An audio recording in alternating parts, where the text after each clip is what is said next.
महाराष्ट्र के पालघर लिए चलते हैं, जहां पीएम नरेंद्र मोदी पहुंच चुके हैं। विकास परियोजनाओं की करोड़ों की सौगात के साथ पीएम नरेंद्र मोदी यहां पर पहुंचे हैं। तस्वीरें आपको दिखाते हैं। दरअसल आज आपको बता दें कि पीएम नरेंद्र मोदी वधवान बंदरगाह की सौगात के साथ ये दौरा बेहद अहम है। प्रधानमंत्री मत्स्य संपदा योजना के अंतर्गत एक नई उप योजना है। इस उप योजना को मंजूरी मिल गई है। भारत सरकार द्वारा इंटीग्रेटेड स्मार्ट फिशिंग हार्बर्स का विकास, विश्व स्तरीय मत्स्य बाजारों की स्थापना और मात्स्यिकी क्षेत्र में क्लस्टर आधारित विकास जैसी नई पहल की गई है। किसान क्रेडिट कार्ड की सुविधा मछुआरों और मत्स्य किसानों तक पहुंचाई गई। 30 अगस्त 2024 को पालघर, महाराष्ट्र में माननीय प्रधानमंत्री जी द्वारा 1200 करोड़ रुपए की 217 मात्स्यिकी परियोजनाएं लॉन्च हो रही हैं, जिससे 5 लाख से अधिक मछुआरों और मत्स्य किसानों को रोजगार और लाभ मिलेगा। इसके अलावा माननीय प्रधानमंत्री जी 364 करोड़ रुपए के vessel communication and support system के नेशनल रोल आउट को भी लॉन्च कर रहे हैं, जिसके तहत मछुआरों की सुरक्षा के लिए 1 लाख फिशिंग वेसल्स पर ट्रांसपॉन्डर लगाने को मंजूरी दी गई है।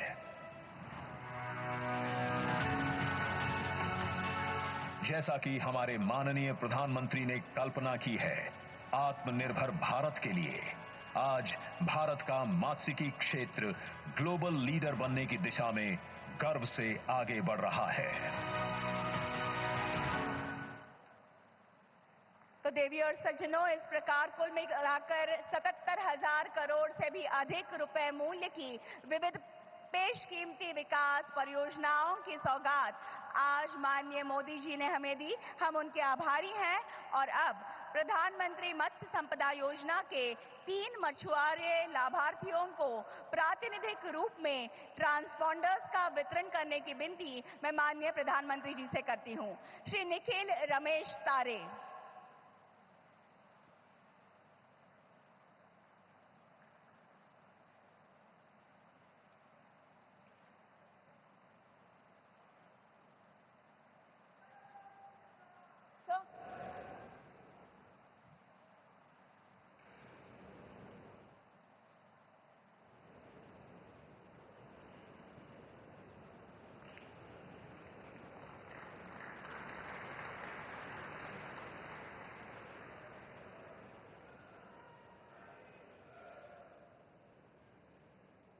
श्री नंद कुमार सीताराम भोयर।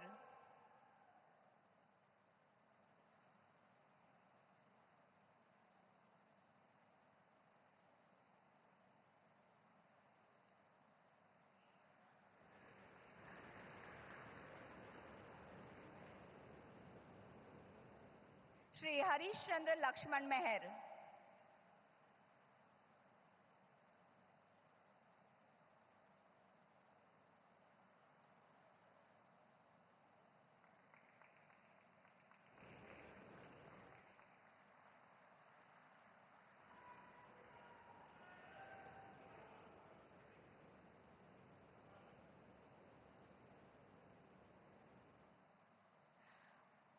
और अब 3 मछुआरे लाभार्थियों को प्रातिनिधिक रूप में किसान क्रेडिट कार्ड वितरित करने की विनती मैं माननीय प्रधानमंत्री जी से करती हूं।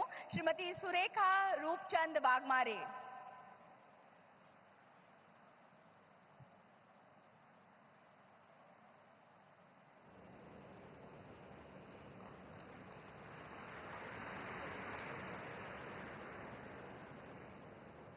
श्री शुभम नामदेव चौगले।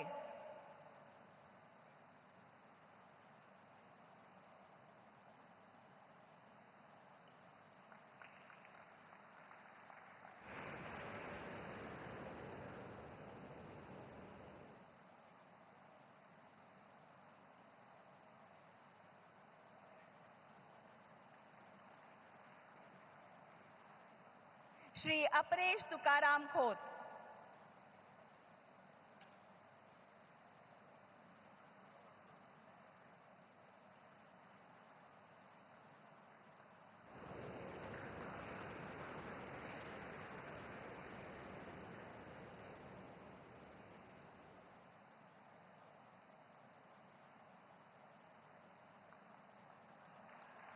धन्यवाद। देवी और सज्जनों, राष्ट्र की उन्नति के लिए दिन रात एक करने वाले, देश की छवि अंतर्राष्ट्रीय स्तर पर उजागर करने वाले कर्मयोगी विकास पुरुष, आत्मनिर्भर तथा विकसित भारत का सपना साकार करने वाले भारत के प्रधानमंत्री माननीय श्री नरेंद्र मोदी जी से मैं सविनय आग्रह करती हूं कि आज के इस अत्यंत आनंद के तथा महत्वपूर्ण अवसर पर वे अपने ओजस्वी वाणी तथा बहुमोल विचारों से हमें अनुग्रहित करें।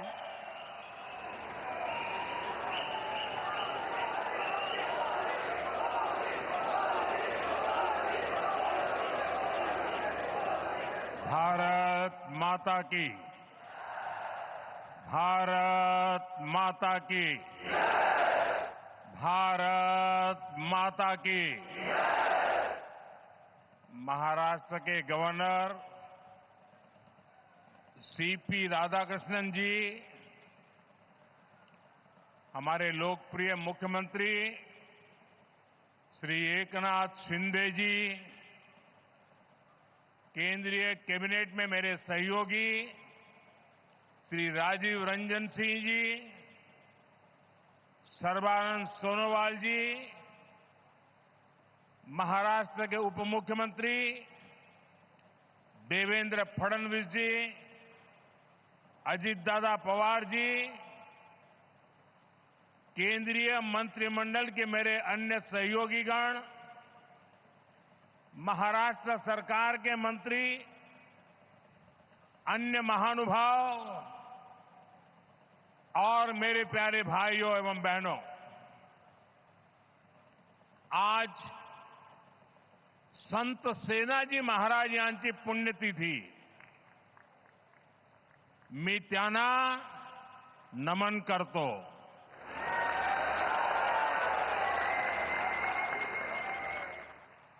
माझ्या सर्व लाडक्या बहिणी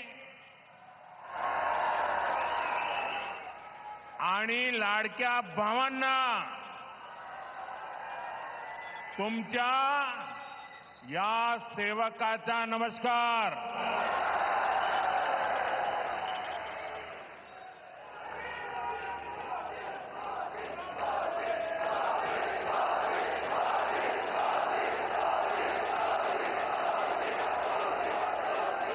साथियों, आज इस कार्यक्रम की चर्चा करने से पहले मैं अपने हृदय के भावों को व्यक्त करना चाहता हूं। जब 2013 में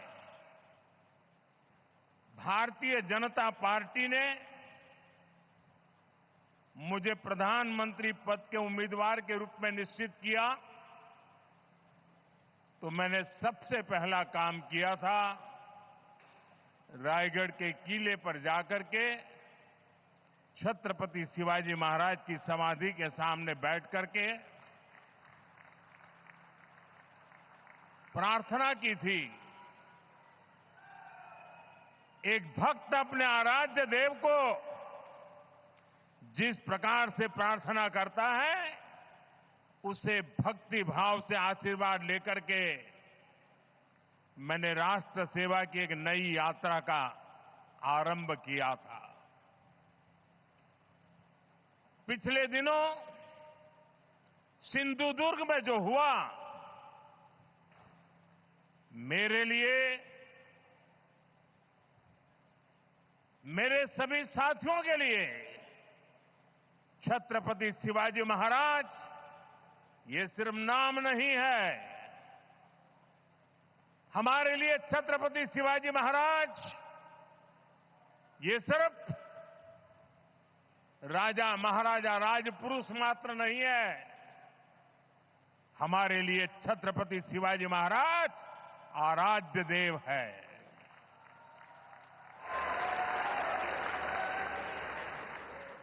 और मैं आज सर झुका करके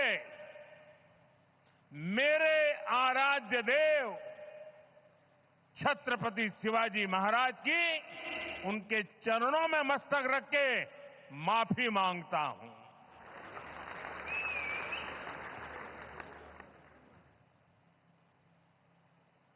हमारे संस्कार अलग है।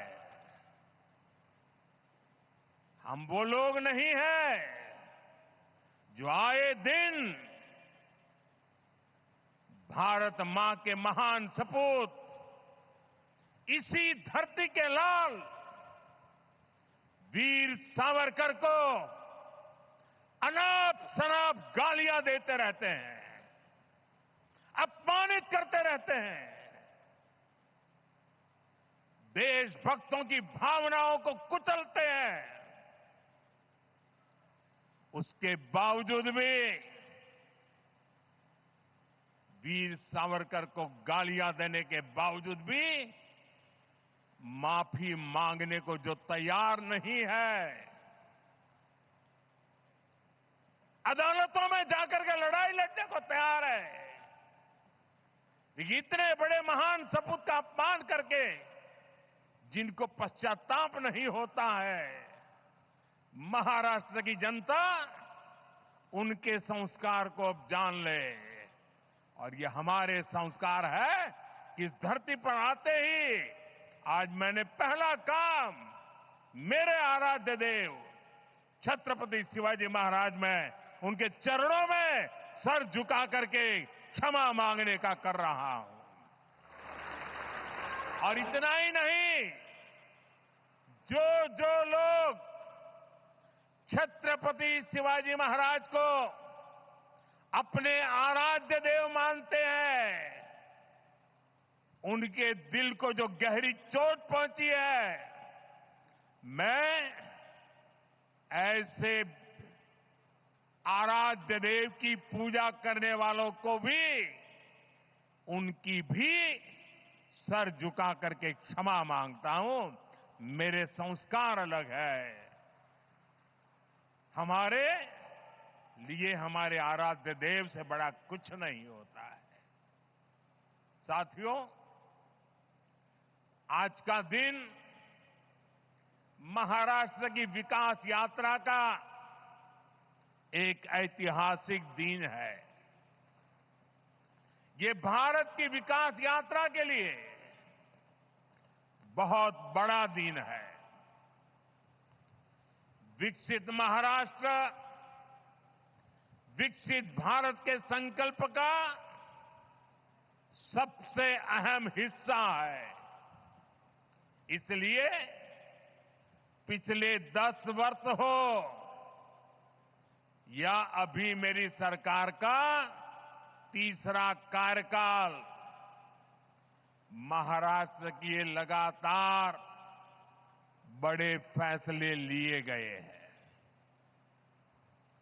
महाराष्ट्र के पास विकास के लिए जरूरी सामर्थ्य भी है, संसाधन भी है। यहां समुद्र के तट भी है। इन तटों से अंतर्राष्ट्रीय व्यापार का सदियों पुराना इतिहास भी है और यहां भविष्य की अपार संभावनाएं भी है। इन अवसरों का पूरा लाभ महाराष्ट्र को और देश को मिले, इसके लिए आज वाढवण पोर्ट की नींव रखी गई है। इस पोर्ट पर 76,000 करोड़ रुपए से ज्यादा खर्च किए जाएंगे। ये देश का सबसे बड़ा कंटेनर पोर्ट होगा। ये देश ही नहीं, दुनिया के सबसे गहरे पोर्ट में से एक महत्वपूर्ण पोर्ट होगा। आज देश के सभी कंटेनर पोर्ट से जितने कंटेनर आते जाते हैं, पूरे देश के टोटल की मैं बात कर रहा हूं, आज जितने टोटल आते जाते हैं उससे ज्यादा कंटेनर का काम अकेले वाढवान पोर्ट पर होने वाला है। आप अंदाज लगा सकते हैं ये पोर्ट महाराष्ट्र और देश के व्यापार का, औद्योगिक प्रगति का कितना बड़ा केंद्र बनेगा। इस क्षेत्र की पहचान अब तक प्राचीन किलों यानी फोर्ट से होती थी। अब इस क्षेत्र की पहचान आधुनिक पोर्ट से भी हुआ करेगी। मैं पालघर के लोगों को, महाराष्ट्र के लोगों को, देश के लोगों को बहुत बहुत बधाई देता हूं। साथियों, हमारी सरकार ने 2-3 दिन पहले ही दीघी पोर्ट औद्योगिक क्षेत्र के विकास को भी मंजूरी दे दी है। यानी ये महाराष्ट्र के लोगों के लिए डबल खुशखबरी है। ये औद्योगिक क्षेत्र छत्रपति शिवाजी महाराज की राजधानी रायगढ़ में विकसित होने वाला है। इसलिए ये महाराष्ट्र की पहचान का, छत्रपति शिवाजी महाराज के सपनों का भी प्रतीक बनेगा। दीघी पोर्ट औद्योगिक क्षेत्र से पर्यटन और इको रिसोर्ट को भी बढ़ावा मिलेगा। साथियों, आज यहां मच्छीमार भाई बहनों के लिए भी 700 करोड़ रुपए से ज्यादा की विकास परियोजनाओं का शिलान्यास किया गया है। देश की अलग अलग जगहों पर 400 करोड़ रुपए से ज्यादा की परियोजनाओं का उद्घाटन भी यहीं से हुआ है। इन सब प्रोजेक्ट के लिए भी अपने मछुआरे भाई बहनों को, आप सभी साथियों को बधाई देता हूं। वाढवण पोर्ट हो, दीघी पोर्ट इंडस्ट्रियल एरिया का विकास हो, फिशरीज की योजनाएं हो, इतने बड़े बड़े काम माता महालक्ष्मी देवी, माता जीवदानी और भगवान तुंगारेश्वर के आशीर्वाद से ही हो रहे हैं।